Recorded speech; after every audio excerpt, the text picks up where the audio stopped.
The prompt for this debate is the latest environmental disaster on the Wandle, where 4,000 litres of diesel was spilled by a bus garage in Thornton Heath into the sewage network and eventually into the River Wandle. Although, as I will go on to explain, this incident is not a one-off, but just an example of the sort of threat that the River Wandle faces every day. And before I do that, I'd like to set out my own relationship with the River Wandle. I live right beside the river, and I've got to admit, I've not spent my life as an environmental campaigner, but like many people in my local area, I've grown a bond with the river by walking my dog alongside it every day. And there was a moment about a year and a half ago now where a group of local filmmakers got together with myself and decided we would make a documentary film about the history of the Wandle and the threats that it's faced and all the community work that's gone around it. And during the making of that film, I really kind of crystallised my love for the river, and I've ended up feeling quite protective over it. I found out about its unique status as a chalk stream. We all know that there's around 200 chalk streams in the world, famous for its crystal clear water, its clean gravel.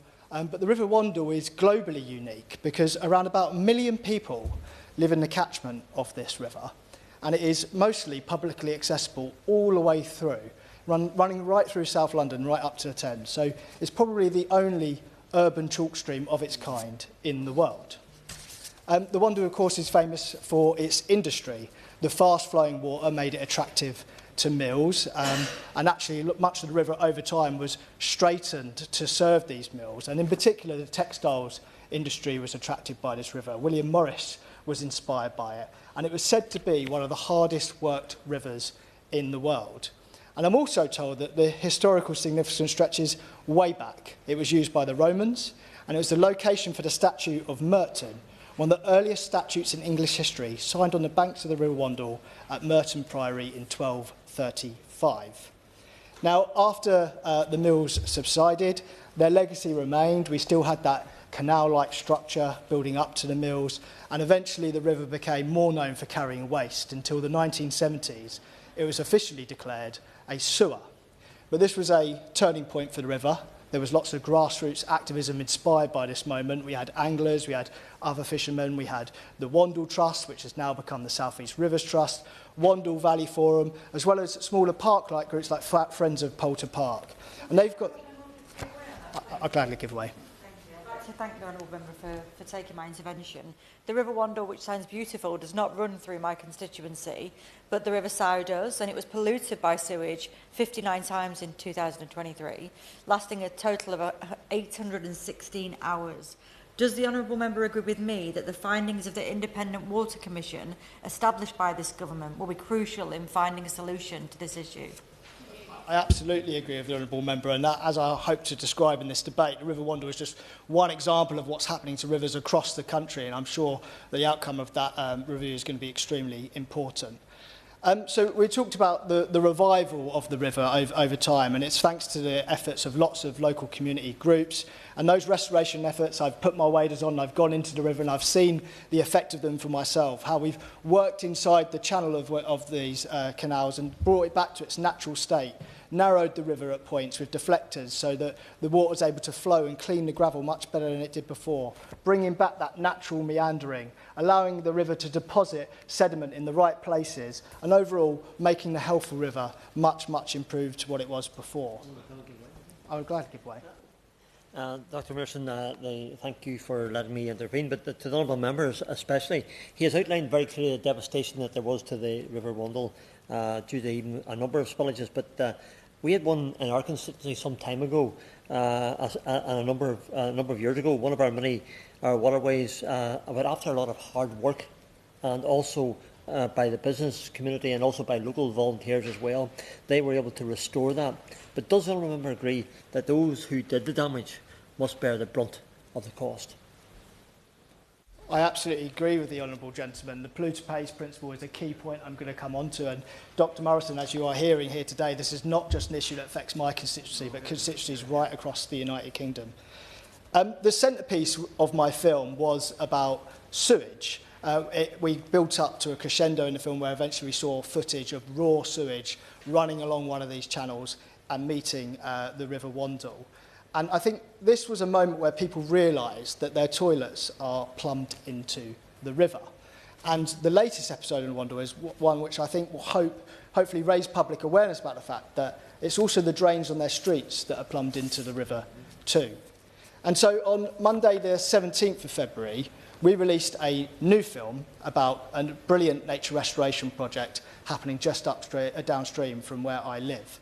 And just the week before that, we had a very happy meeting where 60 local people turned up to a local community centre to hear about a further restoration project that was going to happen from round the corner from my house. And just 24 hours later, after the sort of high of releasing that positive news, I received images on my phone of a bird covered in oil. And it was shocking. I got straight onto the Environment Agency and contacted other local organisations like the South East River Trust and, of course, the regional media. The next day I was walking my dog, as I've always done, along the riverbanks. And at first, I've got to admit, I didn't really notice the damage. But as I progressed downstream and I got to the area near Poulter Park, the smell hit me. And I could see visibly the sheen of rainbow-like fluid on top of the river. And the reason why I didn't see it immediately outside my house is because the way in which the diesel had entered the river is via the drainage system, and there is a key point, a canal point there where it meets the Wandle. So while the area around my house was fairly protected, once I hit that moment, the visible shock of the diesel spill was very evident. Now, I did have a call with the Environment Agency that morning, and they reassured me about the response that they were doing, and I met with lots of other conservation charities later on that day, and it was glad to hear that eventually booms were put in place to help protect the Wandle. I would gladly give way. Can I thank him for giving way? And like him, Mr Murison, well, I was born and brought up along the banks of the River Wandle, and today it is a much more prestigious river than it was those years ago. And in fact, there is a connection with this chamber today because the leather on these seats came from Connolly's Leather Factory, which was a tannery on the Wandle before Connolly's moved down to Thurrock, I think it was, to continue their business. And of course, they also make the leather for Rolls-Royce, and so very important in their service. Can I say congratulate the Honourable Member on all his work on this? It seems to make sense as a layperson that the polluters should pay. But my concern and the concern of many of my constituents is that this process will take so long that supreme damage will be done to the wildlife, to the Wandle itself, unless we do that more quickly. Does he think there is any way we can speed up the process of ensuring that those who are guilty of this spillage actually do pay the costs? I thank the Honourable Member for her intervention. And can I also put on the record my thanks for graciously allowing me to trip over the boundary into her constituency now and again to do media reports on this as well, because we share the boundary together. And she's absolutely right to point out the polluter pays principle, but also how speedily that principle can be implemented, because the damage is happening right now. We need to rectify it as soon as possible. So moving on from the response onto that accountability process, there are still many questions that I think the community wants answered. We want to know when exactly the spillage happened. We want to know if 4,000 litres is an accurate estimate of the diesel. We want to know precisely how it made its way through the sewage network into the river. We want to know whether the Environment Agency's response was quick enough. We want to know if there was a pre-existing plan for this kind of accident because of the way the sewage system is connected. You expect there to be one, and whether or not that was put into place immediately. And of course, we want to know who is going to pay for not only the response, but the damage that's been done to the river. And I've mentioned that the Environment Agency's engagement with me was quick, and I very much appreciate that. But I am now also conscious that they are marking their own homework in terms of the speed and the detail of the response. And just like Thames Water and Transport for London, I think all of these bodies have tough questions to answer. And I know that key partners like the National Trust and the South East Rivers Trust, they had to operate on their own initiative at times, without information cascading down from these bodies or a clear plan to follow. And there are some fears from people in the community that the Environment Agency may have been playing down the impact of this incident. And it's not totally clear on what actions were taken at what time. And as I've been talking with conservationists, I've understood that when the diesel dissipates, that's not the end of the destruction it would do, because it will have broken down into the water body, got into the sediments of the soil, got into fish schools, and of course, I would gladly give way. Giving way. I think it's an important point to raise that sewage in rivers filters into our coastlines and in constituencies like mine in Western-super-Mare. And the crisis that he's outlining very eloquently in his river, it demands a generational transformation with clear penalties for water bosses. Would the honourable member agree with me that the polluters must pay and bonuses for water bosses must be banned? And I think we're going to see that through the Water Special Measures Bill. Thank the honourable member for his intervention. He makes the same point that others have made about polluter must pay, and it's a core principle that I hope this government will be implementing in the strongest possible terms, including bonus bans as well. And just to finish off my point around the Environment Agency, I know that, as I said, I note their response to me was quick, and I hope that they've been acting with all the resources that they can. But there is some concerns around them playing down the impact of this. The email I received on the day talked about how once it reaches the Thames it will wash away, and the latest update that I've received says that it's clearly dispersing around the river and that reports are declining. But as I've just explained, those reports declining doesn't necessarily mean that the damage has gone away. And a key point is I don't understand what baseline monitoring was happening from the Environment Agency in the first place in order for them to make an assessment that this has had very little damage on the river itself. And so some specific questions for the Minister on the diesel spill, and I appreciate some of these might need to be followed up in writing, are can the Minister advise on how we can coordinate these multiple stakeholders' investigations into a sort of single independent inquiry? Will they ensure that inquiry establishes a clear timeline of events and accountability at every stage?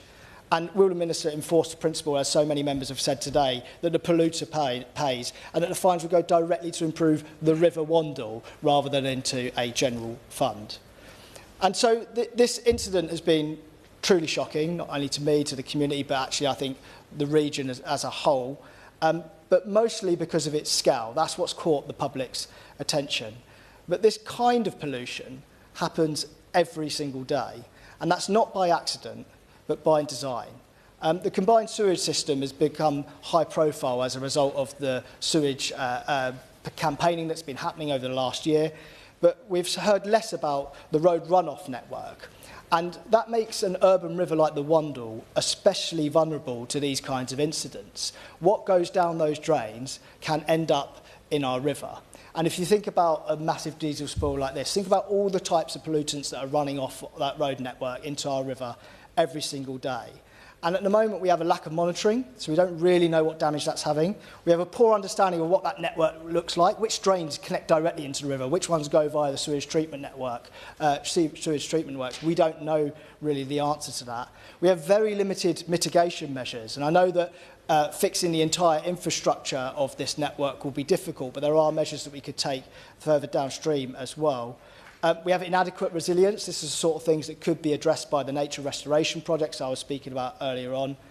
And all of those industrial adaptation I spoke about earlier, how the river's been canalised over the years, it's choking off the river's capacity to heal itself. And we can see how the Wandle doesn't have much of a chance when there's a million inhabitants surrounding this river with the road network surrounding it. So I'm glad that the government recognises that chalk streams need special protection, but I would love it if this government would recognise that urban chalk streams like the River Wandle deserve even greater protection. And so the renewed attention on water quality in all of our waterways nationwide has been extremely welcome. I know there are concerns that progress may be too slow. I know in my area that the major upgrades planned by Thames Water are not due to begin until 2035. That feels far too slow. On the point of major upgrades, do you mind? Thank you. I thank the honourable member for giving way on this, and as my constituency neighbour, Sutton, my residents enjoy the River Wandle just as much as his do, and I'm glad that he's taken time off from walking on the river with his wife and his dog to speak about it here in the chamber today. Does the honourable member agree with me that when Sutton is building homes, trying to keep up with the demand for new homes that our residents so badly need, the sewage processing capacity at the Beddington Treatment Works, which feeds into the Wandle, is a concern to all, and it's often commented upon at the Planning Committee, on which I sit frequently.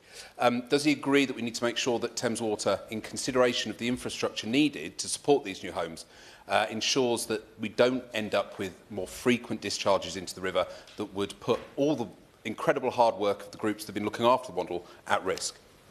I thank the Honourable Member for his intervention, and yeah, another one of my constituency neighbours in the room today, which I'm glad to see. The thing is about new housing developments is it is a massive opportunity for the industry to implement that new infrastructure that we need, and to actually understand what connects where, and actually it should result in a net improvement in terms of the sewage discharges if we get that done right and they work with the Environment Agency and other authorities accordingly.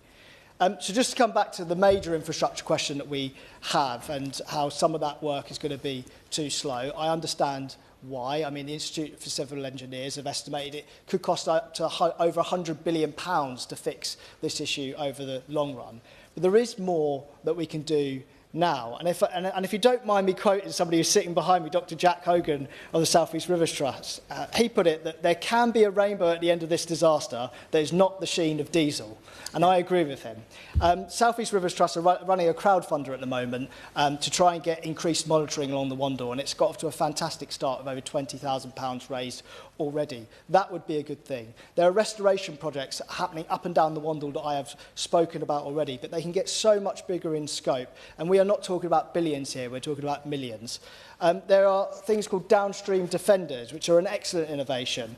Again, we're not going to be able to fix the entire infrastructure network overnight, but we do know where the outfalls are. We do know where that sewage network meets the river. And if we put interventions in that space, we can clean up the water quality before it reaches the river itself. And ultimately, we have the potential to reconfigure parks, wetlands, fish barriers, and access overall to the public to make the River Wandle an internationally significant river park if we put our minds to it. And so, in addition to my specific questions on the diesel spill inquiry itself, can the Minister also outline what support there is to make these improvements to the River Wandle? Can the Minister explain how the fundamental infrastructure problem of combined sewage systems and runoff from roadside drains will be addressed more broadly?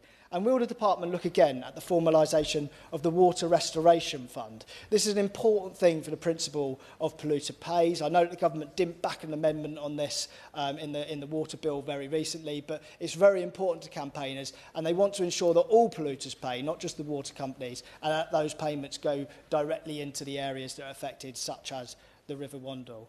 And so I thank the Minister for listening to my speech. I hope it's clear that I love the Wandle just as much as many of my constituents do. This has been a horrible moment for it, but we also hope it's the start of fresh hope. Thank you. The question is that this House has considered pollution in the River Wandle. Minister. Thank you so much. It's a pleasure to serve under your chairmanship, Dr Morrison. And I'd like to thank the Honourable Member for Castleton and Wallington for bringing forward this debate on this beautiful sounding river. And can I also just thank my Honourable friend, the Member for Stafford and Weston-super-Mare and Mitcham and Morden for coming in and contributing to this really important debate about the river. And of course the Member for Sutton and Cheam. And I can never forget my Honourable friend, the Member for Stafford as well, for coming in and contributing to this debate. So thank you all. And I think it's clear that whenever we have any debate, Dr Morrison, on water or water quality, there is so much interest in this issue, so much interest from constituents, from organisations and from members of Parliament. And I wholeheartedly share the Honourable Member's upset and outrage over the diesel spill. He's absolutely right to feel upset about it. It is one of England's most beautiful chalk streams. It's a fast-moving river, passing through both sites of natural importance as well as urban development. So I completely, wholeheartedly agree that this was an appalling thing to happen to the river. Really important we understand why it happened, and of course, as has been said, what we can do to prevent it happening again. I understand that the situation along the river continues to improve, environmental impacts steadily reducing, but I want to be absolutely clear, we will not let any organisation get away with illegal activity, and where breaches are found, the EA will not hesitate to hold companies to account or work with partners as needed.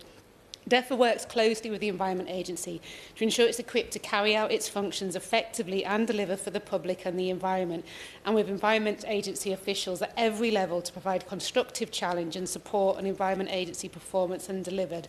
Now, I have a timeline of exactly what happened on the day. So I know one of the questions was when were people made aware? So on Tuesday the 18th of February at 8:19, London Fire Brigade were notified and arrived on the scene. At 8:32, the Environment Agency received a report of a diesel oil spill from a bus depot storage tank by the London Fire Brigade.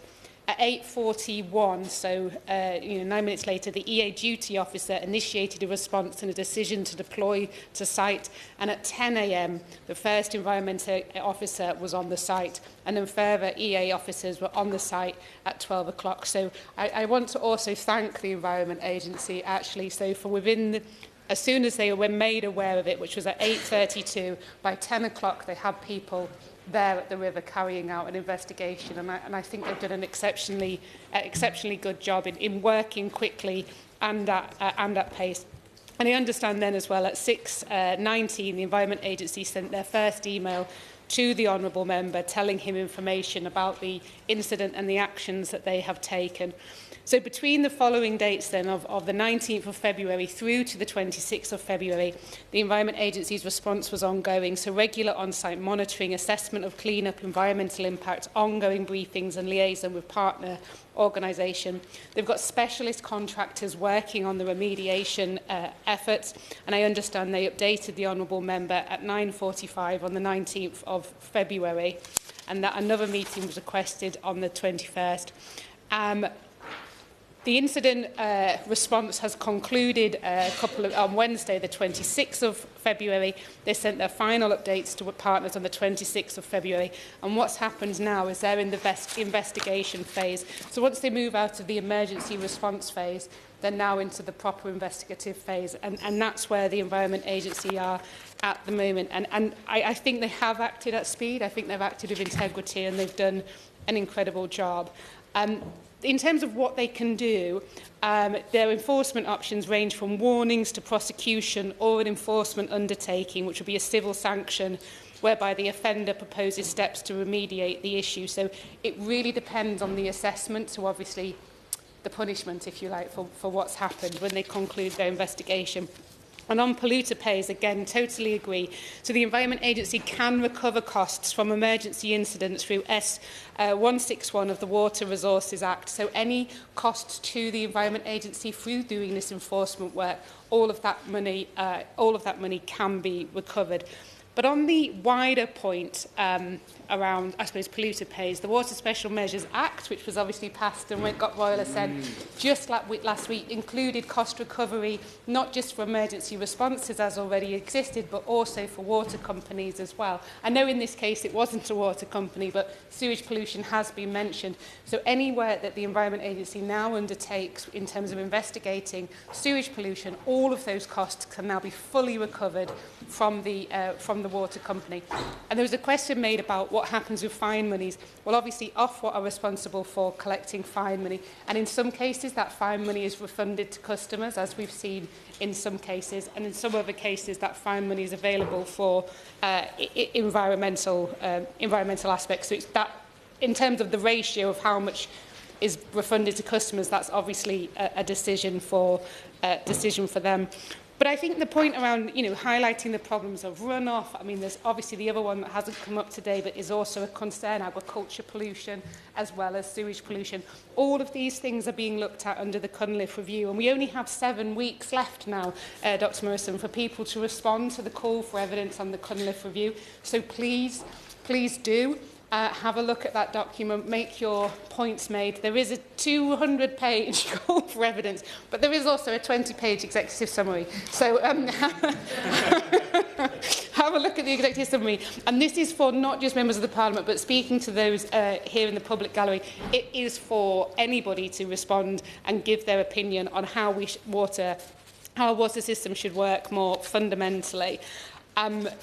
So I think, as I say, I think it's something that we're serious about, we're taking action about, we're looking at how we can increase polluter pays through the Water Special Measures Act, but there will be cost recovery because this is considered an emergency.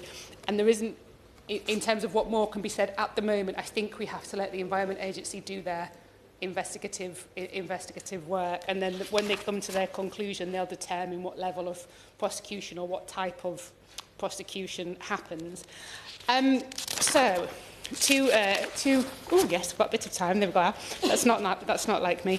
But to conclude, I want to reiterate that we agree that what's happened with the River Wandle is deeply concerning and unacceptable. Again, I want to give my thanks to the Environment Agency for acting within an hour and a half of being informed, having people on the ground carrying out that investigative work. This government will not turn the other way and continue to allow our rivers, lakes and seas to be polluted. And through the Water Special Measures Act, the Independent Water Commission, future legislation and many other actions, we are demonstrating our commitment to a comprehensive reset of the water industry.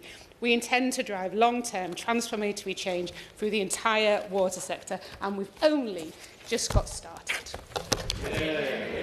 The question is that this House has considered pollution in the River Wandle. As many of the opinions say aye, to the contrary no. I think the ayes have it. Order, order.